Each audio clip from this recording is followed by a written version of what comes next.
Okay, so you're going to need a couple of things to start, and I'm going to run through them one by one. Now, first of all, you need a nice clean surface to work on. Second of all, this is Oyumaru. This is a thermoplastic. It's very popular in Japanese modeling. You can get them in Gundam shops, hobby shops, or Daiso if you can find that where you are. I'm reusing this. This is from a previous project. It's a thermoplastic that when you soak in hot water turns soft almost into a goo that you can then use to make molds. Now, second of all, you need a good hobby knife. You don't need a brand new blade, just a relatively sharp hobby knife will suffice. Third is this. This is UV resin. It's clear resin, absolutely clear, and it cures in ultraviolet light. That means that you can actually cure this in sunlight. Now, housewives are very familiar with this. This has been used in homemade jewelry for ages. And I just discovered this. Out of all the materials that I've played with, this is one of my favorites because it does cure really, really fast if you have this. So this is an ultraviolet flashlight. With this, you can probably cure your UV resin in 10 to 15 minutes at most. And you also need the model that you're going to cast in your Oyumaru. So this is the sword hand for a Victrix honor guard. And finally, you need a good pair of gloves to work with that. Because it does smell pretty bad if it gets on your skin. So first things first, what we will need first are just these two items, the Oyumaru and your model. What I'm going to do is then chunk these in hot water for a couple minutes until it becomes really soft, and I'll be right back. Okay, so what we'll be doing is we'll be creating a cast of just the blade of our Victrix Honor Guard power sword, and the plan is then to lop off the tip of this blade, just the cutting edge of this blade, and replacing it with a completely clear blade. And I'll be grabbing my Oyumaru that's been sitting in water for a while. What you should have after putting it in really hot water, and you have to be careful when working this, is sort of this consistency. It's really soft, and what I can do now is just mold it around the sword. It's self-adhesive, it's going to stick to itself, and what I want to do is get a fair amount around the sword. So I'm going to press it hard. I'm going to use pressure so that I don't get any air bubbles around the object that I want to cast. So just fold it over a couple of times until you have this nice tight mold around whatever you want to create a cast of. And I've added some room on the end so that I do overcompensate on the space that I need. And you don't have to create this really thick mold. In fact, that might not be the best. What I've done is I made it just about 5 millimeters thick, and just like that you have maybe a minute or two to work with.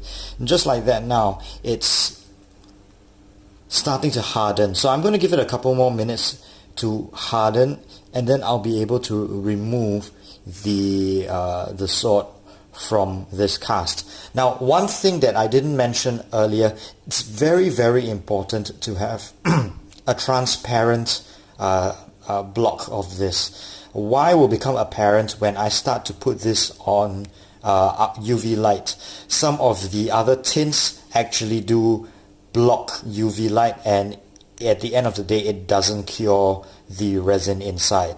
So that's very important. Now, I'm just going to keep putting pressure on this to make sure that I don't have any air bubbles as it continues to dry, continues to cure or harden as it continues to cool. And once it's cooled down, I'll be right back. I'm back. The mold is nice and cool, and what I can do now is I can start to ease this out of the mold. You can see that it's very well sealed inside there with very little air bubbles. A little bit on the tip, but that's fine. So what I'm going to do is start jiggling it a little bit, and it's going to come out quite easily. You don't even need anything such as mold release or lubrication. It's going to come out just fine. Get a good grip, and there we go, out in one piece. You still want to be careful when taking this out. You don't want to snap your sword in half. And there is a very nice cast of what I want to do. Now I'm going to clean this up. I'm going to cut away some of the excess mold. That's going to make this a little bit easier to work with and a little bit easier to cut out of later. This is a one-time use mold in this case, because I do want to remove that in one piece, and once I fill that with resin, it's impossible to extract without cutting open the mold. But what I'm going to do is cut around it first, just to get that section out.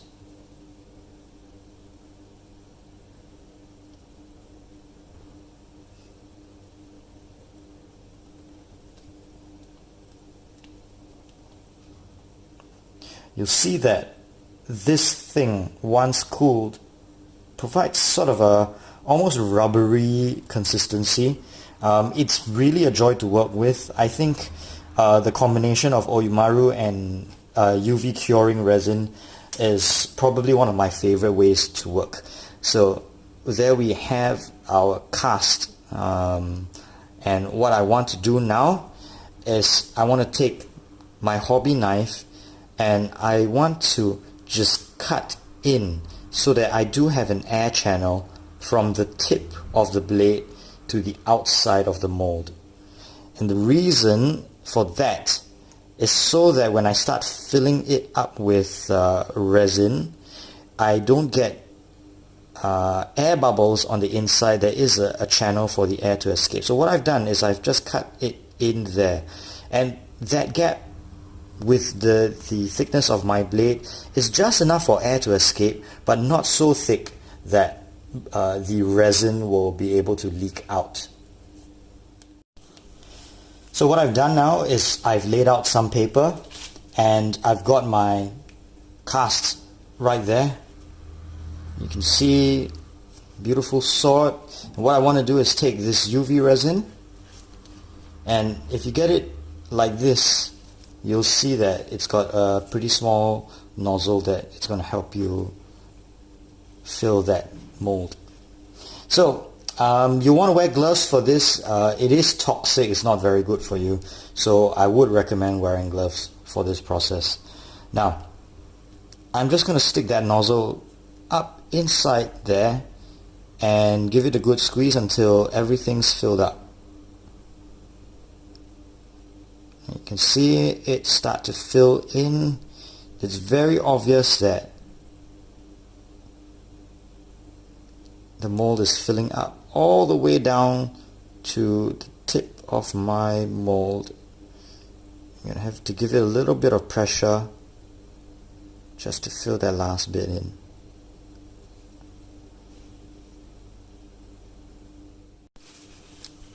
Now if you've done it right and allowed most of your air bubbles to escape, it should look a little bit like this. I made a little bit of a mess. I had a bit of overflow, but if you do it right, you shouldn't overflow at all.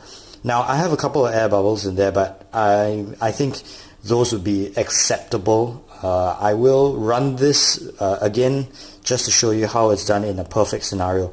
But then what you want to do after this is this.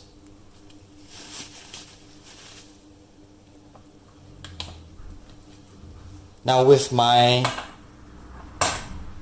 UV torch set up like that, I just want to lay this on its side on top of the torch and let it start curing, and immediately it's going to start hardening, which is why you don't want to do this in sunlight. In partial shade is fine, you have a lot of time to work with it, but once it hits direct sunlight it's going to start curing straight away. So I'm going to set that there for about 10 minutes and it's going to start to cure. And just for good measure, after 10 minutes, just give it a bit of a prod with a toothpick just to make sure that it's all cured, and you should be good to go. Now it's been about just over 10 minutes. I'm taking it off my UV light, and what you see now is this thing's cured, solid. And what I want to do now is I'm going to cut this and break it free from its mold. As you can see, it's really impossible to extract by hand unless I cut it open. So that's what I'm going to do. Got my hobby knife with me, and what I want to do is on the edge just cut in deep enough to start to split this in half. I don't want to cut all the way down to the actual resin. I just want to cut enough so that I can peel this open by hand.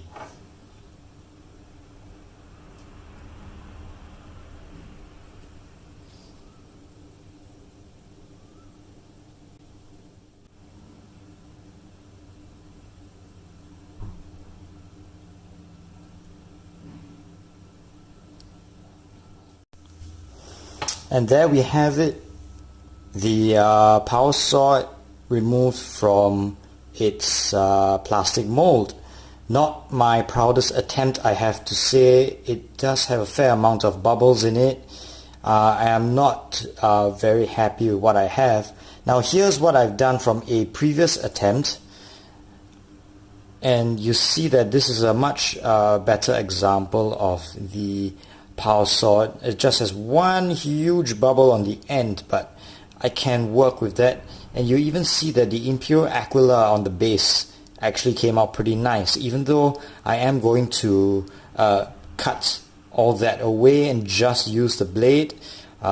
This is a pretty good result from my resin.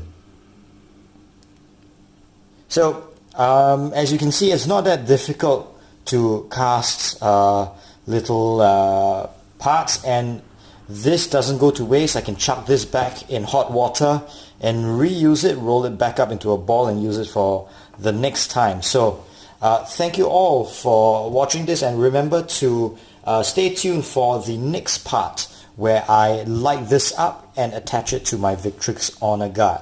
This video is brought to you by halfbox.com, half-box.com. It's my own project. It's a website where you can buy, sell and trade miniatures and partial box sets with other people in your town. If you do want to show support for this channel, please take a look at halfbox.com. Register and put something online, anything at all, list something to sell, buy or trade, and you stand a chance to win a Reaper miniature that I give away on the 15th of every month. Thank you all for tuning in, and as always, I'll see you next time. Take care.